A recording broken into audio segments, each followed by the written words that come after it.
வணக்கம் தமிழ் மக்களே. நம்ம பூமியில் இப்போ மிகப்பெரிய யுத்தம் நடந்துக்கிட்டு இருக்கு.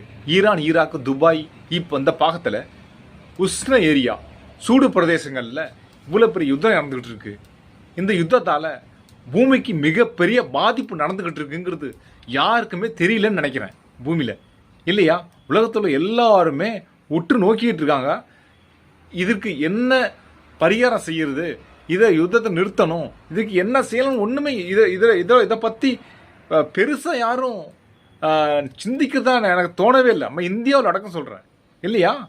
தினம் தினம் ஒரு நிமிஷம், இந்த நிமிஷத்துக்குலாம் எவ்வளோ பெரிய பெரிய பாம்புகள் எல்லாம் இந்த பூமியில் போட்டு, பில்டிங் மேலே போட்டு பூமியை எவ்வளோ கஷ்டப்படுத்திட்டு இருக்காங்க தெரியுமா.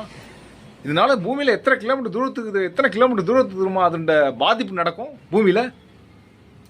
இது தெரியாமல் எல்லாரும் அமைதியாக இருக்காங்க. தமிழ்நாடாக இருந்தாலும், இந்தியாவாக இருந்தாலும், எந்த பூமியில் உள்ள எல்லா நாடும், இது பூமியில் தான் நம்மளும் வாழ்ந்துகிட்டு இருக்கோம். இந்த பூமி எல்லாருக்கும் சொந்தம், எனக்கு சொந்தம்.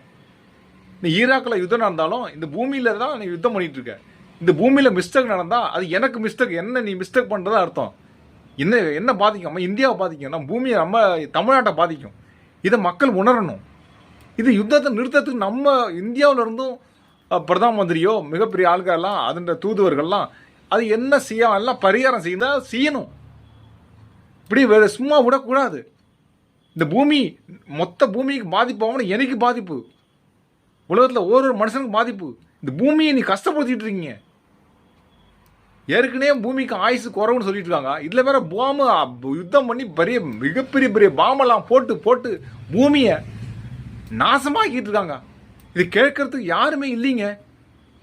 மக்களை நீங்கள் உணரணும். இதுக்கு என்ன பண்ணுறது, அரசியல்வாதிகளும் உணரணும், மந்திரிகளும் உணரணும், பிரதம மந்திரி உணரணும். இந்த பூமியில் உள்ள எல்லா நாட்டுக்காரனும் இதுக்காக வேண்டி ஏதாவது செய்யணும். இது மக்களுக்கு தெரியப்படுத்துறதா தான் இதை நான் இந்த பதிவை உங்கள்கிட்ட போட்டேன். இந்த வீடியோ இப்போ எல்லோரும் சென்றாருன்னு நினச்சிங்கன்னா சப்ஸ்கிரைப் பண்ணுங்கள் மக்கள்.